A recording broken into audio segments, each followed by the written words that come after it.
this year is just going to be so critical.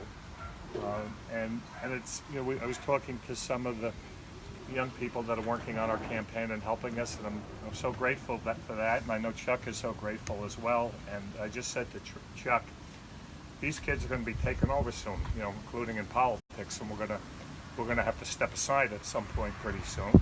Maybe if we get a few more terms.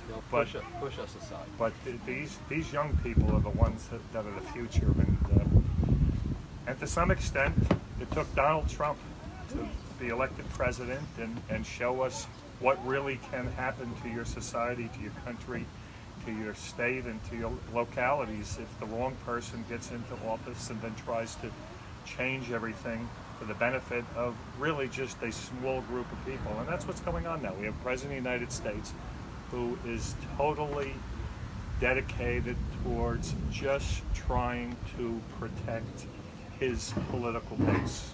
It fluctuates between 30 and maybe 35% of the vote. And these are people that really don't share the same values that we share. These are people who, quite frankly, if you talk to them privately, many of them, not all of them, but many of them, don't have an issue with what's going on at the southern border. And I think that's part of why Donald Trump is doing this. I think he's doing this because he wants to appeal to his base. And this year, I think people are waking up and realizing that we need significant change in this country. Hopefully, we will elect a Democratic House, we will elect a Democratic Senate, and that's vitally important. On the issue of guns and getting reasonable regulations and safety measures passed, obviously Washington needs to act to get rid of assault rifles and the gun show loophole and the whole variety of things that need to be passed into Congress and signed by the president. But that's not going to happen as long as Donald Trump is president. In the meantime, we have to do as much as we can at the local level. And because Donald Trump is president, so many of these issues are now being pushed down to us at the state level, where we have to deal with the consequences of a lack of immigration reform, dealing with the reality that there are many people here in our communities that are active and working and contributing to our communities, but they don't have any protections at the federal level. Now the state has to deal with a lot of the practical issues resulting in that, and some of those are financial issues that have to be dealt with. On the issue of guns, the Republicans in this state are lock, stock, and barrel with the NRA.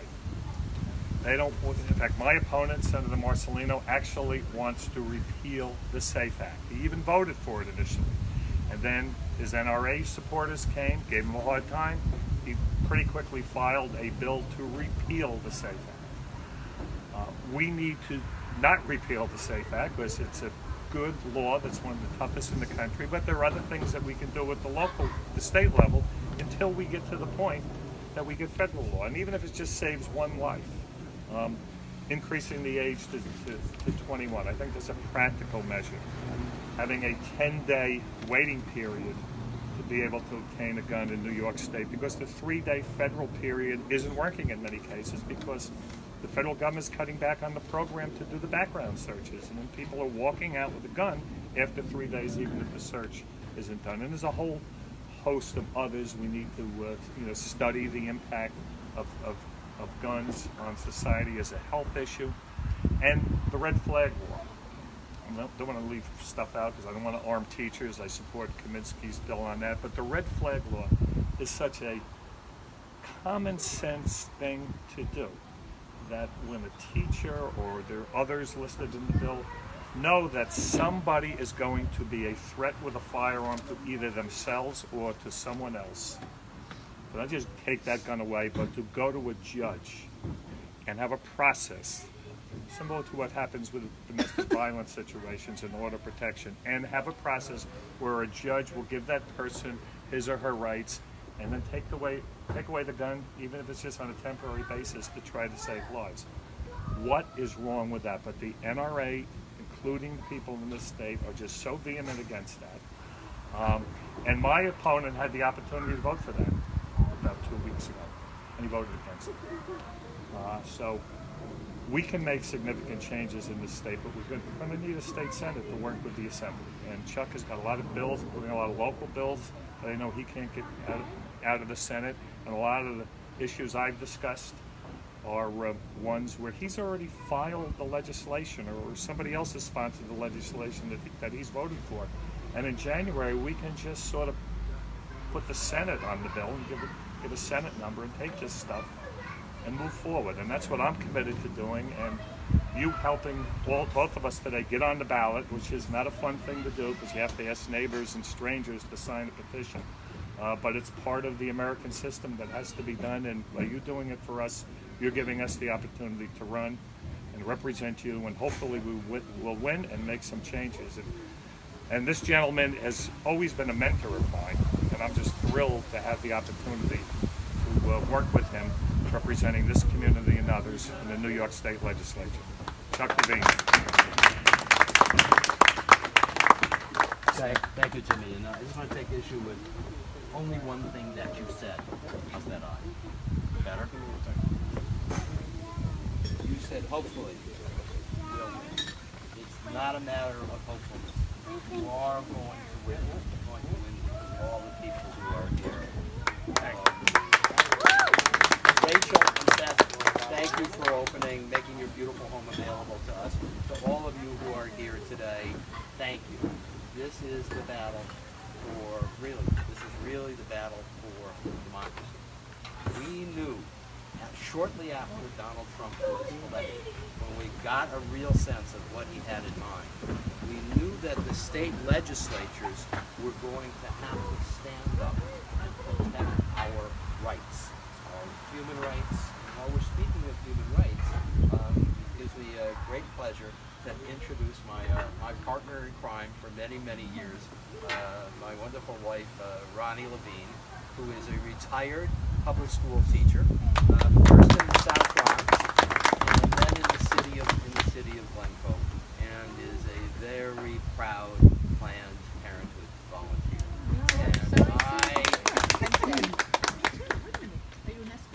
I am an escort outside. I love saying that. I'm an escort. It's one of my favorite things to say. The best kind of escorts. What? So I worry about Ronnie and Susan. I didn't know that you were involved there. So I worry about you. I worry about everyone who works at our Planned Parenthood centers in New York State and family service and planning centers throughout the United States. Every time you go there, you know the nature of the people who stand outside. You know those evil looks that you get, and you know that zealous, misguided passion that they have. So we knew that the states were going to have to stand up and make a difference. And we are seeing that. We're seeing that across the country with people who are progressives and pragmatic people being elected to state legislatures, even in states where we thought those of us who believe in the future, not the past, would never have a chance of getting elected. Jimmy, you are going to be elected, and it's funny how the threads of life intertwine. It never ceases to amaze me. Jim's wife, Carol, and Ronnie work together in the Glencoe School District, and Carol's a wonderful person as well. Jim, you are going to be elected, and when we have strong, smart, practical people who believe in human rights in the state Senate, there's a lot that we can do. There's a lot we can do for education, and I know how important education is to this community. This week I was able to help drive an additional $50,000 to the Plainview Old Bethpage School District to use however the district wants. And over the years I've been very fortunate to have been able to drive a lot of money to the Plainview Old Bethpage School District for capital improvement. Yes. We appreciate it. I appreciate it as well, because there's very little I love more than spending. It's your money, it's taxpayer money for the right purposes, and public education is the right purpose. If I had, and you had a partner in the state Senate, there'd be so much more we could do for the Plainview Old Bethpage community and its school district. And Jim will be able to do that because we have not had a partner in the state Senate as long as I have been in office. So there's much we can do. There's much we can do if we have a Senate that really represents the people of the state of New York in terms of protecting women's rights, protecting human rights, making sure that taxation is actually fair, making sure that we have enough money in the state to be able to devote to public education and to health care, things that we care about. But that is not going to happen unless and until we have a state Senate that actually is responsive to the needs of all of us. So, Jim, you are going to be elected. I want to thank everybody here for coming out today, for spending some time with us, and for standing strongly for a New York that actually does reflect the values and the interests of all of us in the state. And thanks again for being here. You all know about where we are in the Senate in terms of getting the Democrats in the majority. Well, at this point, there are 63 senators that represent the state of New York, and at this point there are actually 32 Democrats and 31 Republicans. So mathematically there should be a Democratic majority, but Simca Felder, a senator from Brooklyn, has decided to join the Republican caucus, so he gives them the votes. This past, past month, they've been unable to do anything because one of the Republican senators, a gentleman by the name of Tom Croce, has decided to go back into the military, which is something we should honor and cherish. That he decided to make that career decision, and he left early to do that, and so they were total paralysis, which to me I thought was a real lost opportunity. Because when I was elected to the Suffolk County Legislature years ago, in my first term, we had 9 Democrats and 9 Republicans. And everybody said, oh, we should amend the charter so that there's an odd seat because this is ridiculous. It turned out to be 2 really great years because it forced us to get to know the Republicans, and we got so much legislation passed that was important to the public simply because I made alliances with various interests. Some were involved in education, some were involved in public safety, some were involved in environmental issues, and we partnered and we were able to get things done.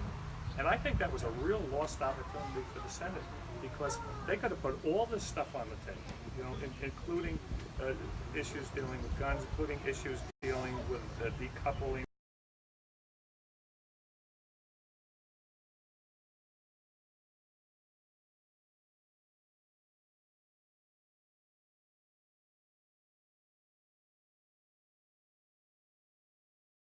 Technically speaking, we just need to elect one more state senator. And I would suggest I'm the guy. And by the way, there are a lot of great people running, and I think we can win more than one. But the reality is that I came within 1% of winning this seat 2 years ago. And a lot of people are paying attention to this district. And I think we're going to have a lot more financial and other resources. The flip side of that is I'm going to have a bullseye on my back with the NRA and some of these right-wing groups that really want to come after it. But we'll deal with that. This is why you helping the 2 of us is going to counteract any of that kind of thing. And I want to ask one more question in terms of registering high school kids that are teenagers to vote. Is there a mechanism for that? I think that's automatically done in the high school. It's done? It's done in the history class. I know at JFK that was the case last year. That's how I got registered. And when everyone goes out to canvass, everyone will be included with voter registration forms. So I encourage everyone to ask that question. Yeah, and I always ask the question, do you have anyone in the house who's registered? Right. And do you have anyone in the house who's going to be going away to college? We'll have absentee ballot forms too. And the campaign can help coordinate that and pick them up and hand them off to the BOE. Yeah. Exactly. Good questions. So this 31-31 tie that we end up with right now, which is one Democrat does conference with the Republican, could change very easily next year when we have substantially more Democrats on in the Senate. And Jim's race is one of the key, not one of the most important key races throughout the state of New York. But in other places, and even on Long Island, we have other strong candidates running for the state Senate. Now perhaps we should thank Donald J. having a sense of civil engagement among a lot of people. Yeah, it's at least something we can thank him for. So we have not before seen so many good people wanting to run for the state assembly and the state senate. And one of the factors that is just bodes so well for Jim is that the Senate district he's running in is composed of, I guess, 5 separate assembly districts, bits and pieces of 5 separate assembly districts. In the past, we've only really had one strong assembly representative running in those 5 districts. This time, we have now got Steve Stern, who was elected on the Suffolk side, who is a good, strong, smart, pragmatic, practical, liberal Democrat running, and we have good Democrats running in all the other assembly districts.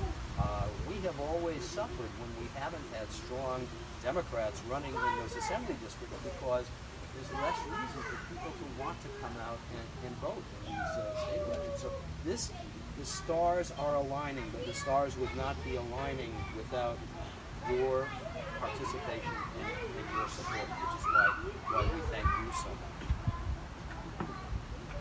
Thank you again. So, Any other questions, comments, criticisms?